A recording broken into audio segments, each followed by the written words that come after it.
I always feel a little sad for people who are looking up Quakers on the internet, know nothing, and find all these terms about what types of Quakers are and what they might expect in worship.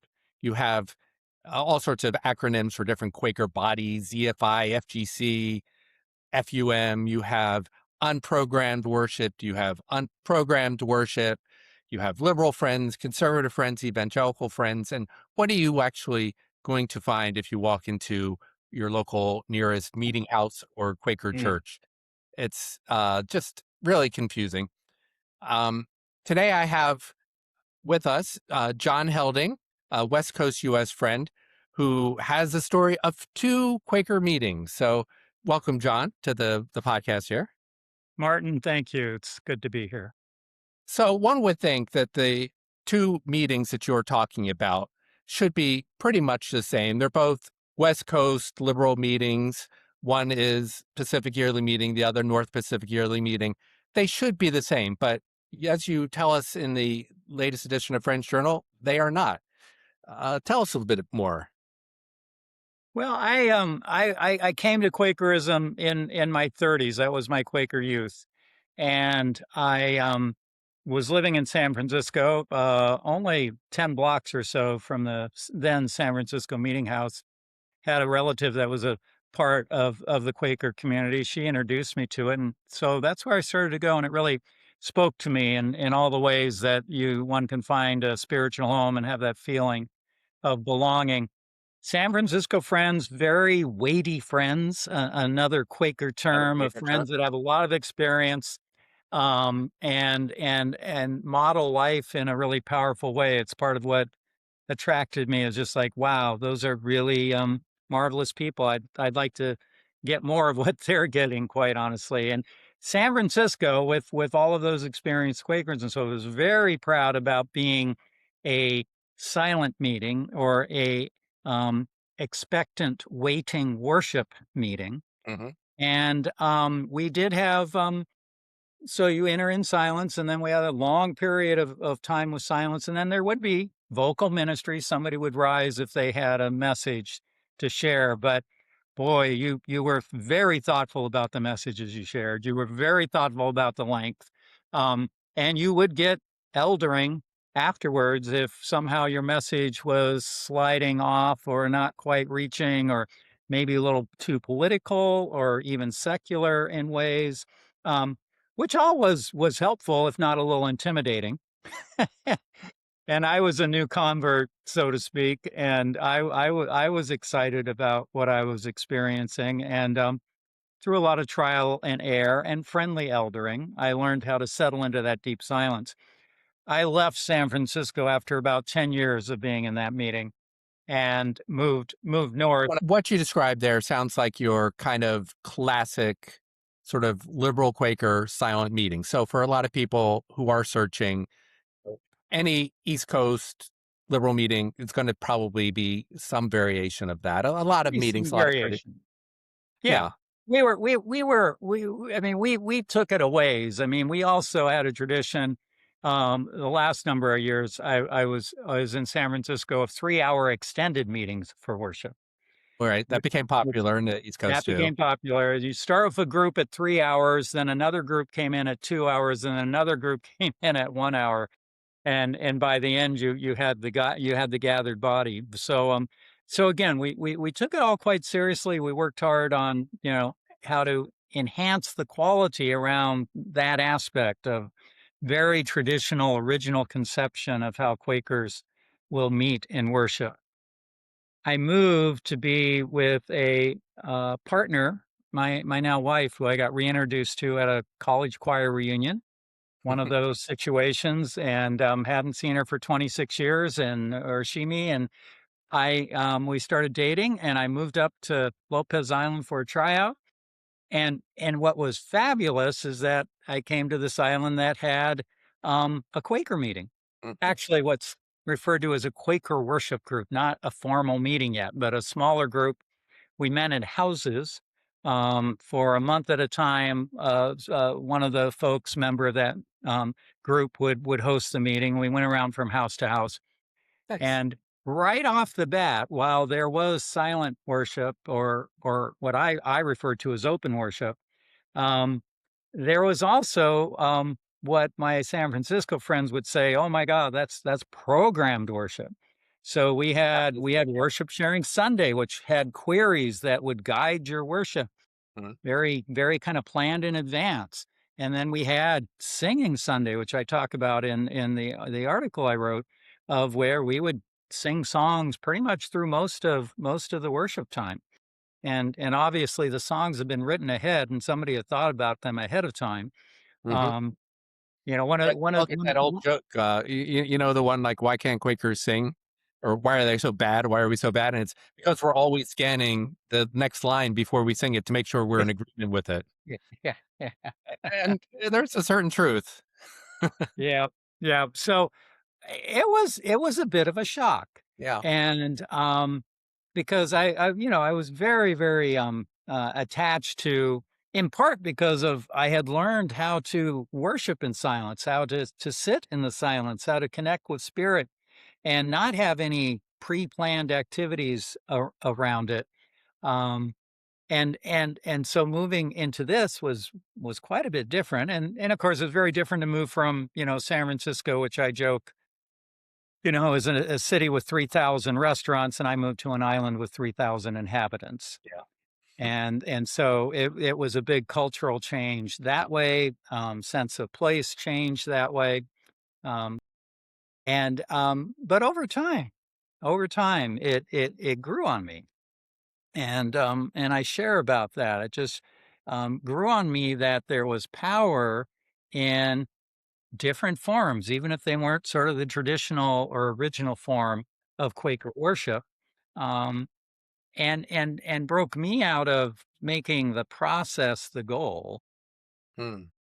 but thinking more about when we worship, what are we trying to accomplish? Where are we trying to travel? What's the fruits of that harvest? And that's had a profound impact on me and how I engage with Quaker worship. It's really also just thinking about how we can innovate versus just stick with something that in the case of pure silent worship goes back over 300 years in the Quaker tradition. And Um, some of these others techniques, you mentioned worship sharing, which I think in its kind of current forms is more of a 1970s kind of thing, yeah, 1980s. It's fairly frequent and fairly new. And I think was often started because meetings would be kind of dry. There'd be the silence, but no one would speak, and you go week after week, and people weren't getting much. And so, for those who don't know, worship sharing, it's more of an idea that people will speak. Like you don't have to be prompted by the Holy Spirit, the inward Christ to speak. Like you can just share. Afterthoughts is another technique that some meetings have brought in, where at the end of worship, the clerk might rise and say, "Now, anything that didn't come up in worship, maybe it's not quite the weight of the worship, but it's still something you want to share." right. Share. So we have these techniques that we've been developing, partly because sometimes we do know that silent worship is um, it can be dry, it can be boring, it can also be wonderful and gathered, but And and sometimes it, and it can be quite intimidating to I would stand agree. and provide, vocal ministry as we term it, Hmm. with, as you said, that, technically that condition, that spirit talked to you, Yeah, shared an important message with you, and then asked you to share it with everybody else. So yeah, if you think through that a little bit, you go, I want to be really sure that's what's going on here if I want to do it quote unquote right. yeah. And I think sometimes we can put that pressure on ourselves, and then sometimes the body itself can kind of put that pressure. I think what we've learned with our worship sharing, we do it once a month, and we've been doing it now for at least 3 or 4 years, is that it helps with the lower bar to being able to speak. And it's really to speak from your own experience, your own personal experience, in your own spiritual sense. It doesn't have to be a message from God, per se. And then there is an expectation that most everybody will speak. and so it's a lower bar. It's easier to step into that. Our experience is then in our traditional open worship or the silent worship, we hear new voices giving vocal ministry because they've developed their skill They practice and those muscles. Yeah. they practice those muscles in worship sharing. Nice. And so now worship sharing is our most popular. I think Quakers are allowed to say that. It's our most popular Sunday, first Sunday of the month. That's where we have the largest attendance, so close to 30 people on an island of 3,000 inhabitants. Um, and so it's great in that regard. But then it also enhances our other meetings where we have just the traditional open worship, no queries, nothing planned ahead of time. Well, it sounds like you really are kind of as much a community center as this, Quaker worship because you do let in, or you get all the people from the neighborhood. I mean, I would love if 1% of my town would show up at meeting one day. Don't know where Yeah, we put them all. Uh, yeah, New yeah. Jersey's all Right, kind of, right, but right, right. I would love the problem of that. But it seems maybe the sort of insularity of being on an island there um, lets people feel free to think of that as a kind of community shared space. Well, that's certainly the truth. And our facility, we built ourselves a 30-foot hard-sided, hard-roofed yurt Yurt, building, a main yes, building, for our worship. right. And the idea there was to, create it obviously a space for us to use and such, but also for the community to come in. And there's now concerts there and classes, and it's located on the goat farm that we used to worship in the farmhouse of the goat farm. And when we outgrew that, we thought, well, maybe we'll move somewhere else on the island, maybe to the school or rent the Episcopal church or something. But we loved our goat farm. So we figured out a way that we could build the yurt on the goat farm and really share it with them. Hmm. And then they use it for farm education and their events and so forth. So yeah, we feel well integrated into the community. Um, and we have presence in the community. We have presence in the community. And we bring other Quaker organizations onto the community, bring FCNL onto the community, Hmm. Quaker Voice, which is Washington, our Washington State Quaker lobbying organization, and open that to the community. And for sure, we've had some impact, and we had a lot of wars, not the answer Sure. bumper stickers Yeah. going around the island. I just think it must be great just, someone who's a little nervous, intimidated by, walking into a Quaker meeting house. Well, they're walking in for other events. And so they're going to kind of know what to expect Well, in the building. yeah, They're going to feel more yeah, comfortable. yeah, and I think we really we worked at making our meeting house. It's called the Sunnyfield Meeting House. We really worked to make it as welcoming as we could because one of the things we learned meeting in houses, private houses, is that there was a barrier there to coming if you were a newcomer. Because not only were you coming to this new religious gathering, but you're also coming to somebody's private house down typically a long gravel driveway. It might be hard to find. And so we realized that we weren't getting outreach and we weren't as welcoming as we could have been, not through any sort of intention, but just the way in which we were meeting. Space where the space is. Yeah. Yeah, so it informed us when we got the meeting house, and we have been really blessed by a lot of newcomers and a larger meeting. We've almost doubled in size. Our typical meeting size uh, since we moved into the meeting house that we built. That's great. So John, you're also to switch into Quaker side here. We've been talking Quaker, but you also proposed a change of terminology Yes. Quakers might use. So I'm fascinated by this. I'm a little worried. I'm going to have to admit it's like, oh no, we have more terms now Yeah. to confuse everyone, Yeah. and Yeah. uh, who Yeah. knows who will be able to walk in the meeting house. I will say my meeting website, which I put together, there's a page, Yeah. what to expect, where it's like, this is what's going to happen. This is the door you walk into. and someone's going to say this in worship about 20 minutes in, and because we're a bit routine, so I can say that. But we do want to make it as welcoming as possible. But you want a new terminology, so let's just go through. I'm going to give the old terminology, and you can say what Okay. we should be using and give a little Okay, great. for it. Uh, so Hopefully it's one I've got a different term for, but yeah. we'll see. I have them listed on a piece of paper. Okay. The first is unprogrammed. Now, unprogrammed friends are generally this: sit down in silence. You're there for an hour. Someone speaks every so often. And see what arises. See Yeah. what arises. So what do you think we should be using instead of unprogrammed, Well, which is a terrible term? the I- term I use and that we tend to use at our meeting is open worship meeting. So open to the silence, open to messages, open to all people, Yeah. open to diversity. And at the heart of it is the realization that unprogrammed is a negative definition of who we are. Mhm.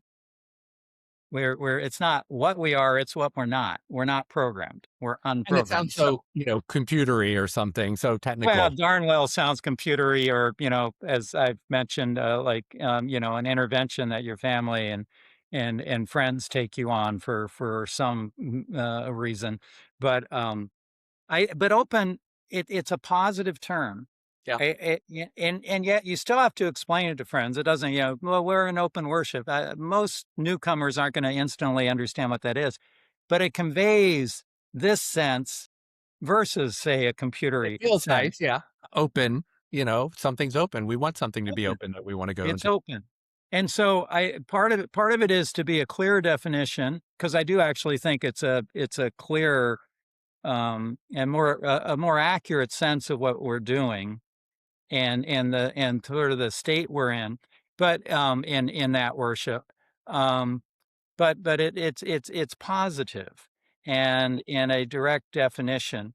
Um, so and it's welcoming. I really, if I'm trying to think back to starting off on this, somebody says, "Would you like to come to an unprogrammed meeting with me?" I think I'd be a They make little bit hesitant versus, "Would you like to come to an open worship meeting?" Yeah. And I mean, I instantly I feel like I'm leaning forward. So that's my hope, is that I know for us, open just feels more positive and explains things pretty well. Yeah. I like it. I could go for that. So what about the other side of the equation, programmed, which Program. in normal Quakeries is a meeting that might even have a pastor, and there's kind of a set sequence of events that will happen. You might have like a sort of other small church, hymn singing Yeah. and old reading from the Old Testament, New Testament, um, a sermon prepared. So for this, what We're still in the computery language still with using program. computery language, still like what And does that mean? I've never heard church friends describe themselves as program meetings. Hmm, For one thing, I think it's something that interesting. Yeah. they don't tend to use. But the word I have, and it's really, around what the activities we do at Lopez Friends Meeting, is guided worship. Hmm. There are guides. It's like a tour guide that you go with on a trip, or a guide through a museum or something, where you do get some frameworks and some guides. In our case, it's it's queries for worship sharing, where they're pre-prepared queries that guide you. Um, or singing Sunday, you have songs that guide you along. And what I think that's a really effective way, terminology. One, it again, it's positive. A guide is a positive thing. Yeah. Someone to Program bring you in, program not is to be lost. what? Yeah.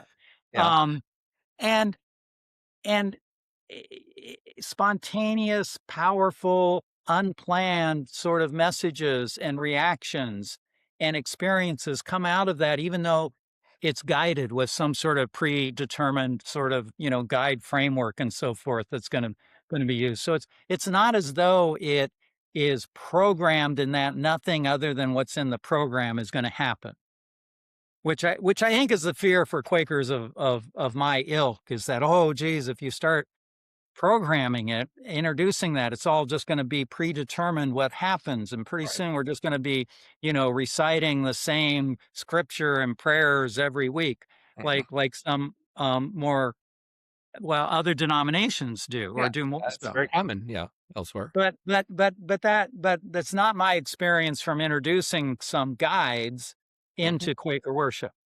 It in many ways can at times engender more powerful, profound, spontaneous sort of information, knowledge sharing than you may get out of the strictly open worship or silent worship of our ancient Quaker tradition. Thanks, and the 3rd term that Okay. you wanted to recast here is the in-between, Yeah. semi-programmed, Semi-programmed. which typically might be, yes, you have these kind of pieces of the puzzle that's predetermined, but you might have 20 minutes, half an hour of the silence in between. So, what do you think we should be saying instead of semi-programmed? Well, the term that's speaking to me, and particularly of late, and the wisdom of the times, is worship fluid meeting, Ooh. and that it breaks down a worship duality between traditional phrasing, programmed and unprogrammed, but is a blend, and very seriously keeping with the wisdom of our knowledge now and exploration and deeper understanding of we're having of gender in particular and gender fluidity. There's more than two genders, and Right. and there's this magical, wonderful, spectrum.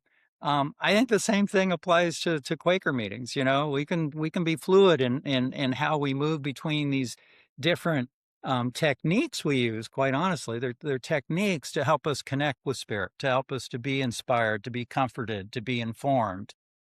But it's not about the technique. So there's yeah, um, worship fluid is how yeah, is the term that I'm thinking of around what traditionally has been called semi-programmed, which sounds like you didn't get the program done if you're in the computer world. You almost you were working Right. on it, and then you took a coffee break, and You got your boss distracted says, and "Is it done?" You go, "Well, it's semi-programmed."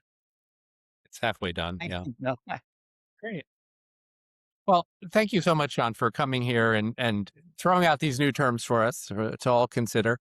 And I hope that anyone who's stumbling on this, thinking about Quakers will have a little bit of a sense of the range, perhaps that we can my have, hope and too. Yeah. that all of us fuddy-duddy Quakers might actually try and step out a little bit and get a bit more playful, get a little bit more worship fluid. More playful, more fluid, and more inventive, I think it can serve us well. We talk of ourselves as an experimental faith. So great. Let's do Let's some experiment. experimenting. Yeah. Well, thanks. Well, thanks so much for coming here. Your article's in the August 2026 copy of French Journal, and How Can I Keep From Singing is the title. And anyone can read that, and we'll have little show notes and things and links to everything. So thanks again, John, for joining me today. Great, Martin. Just a delight talking with you.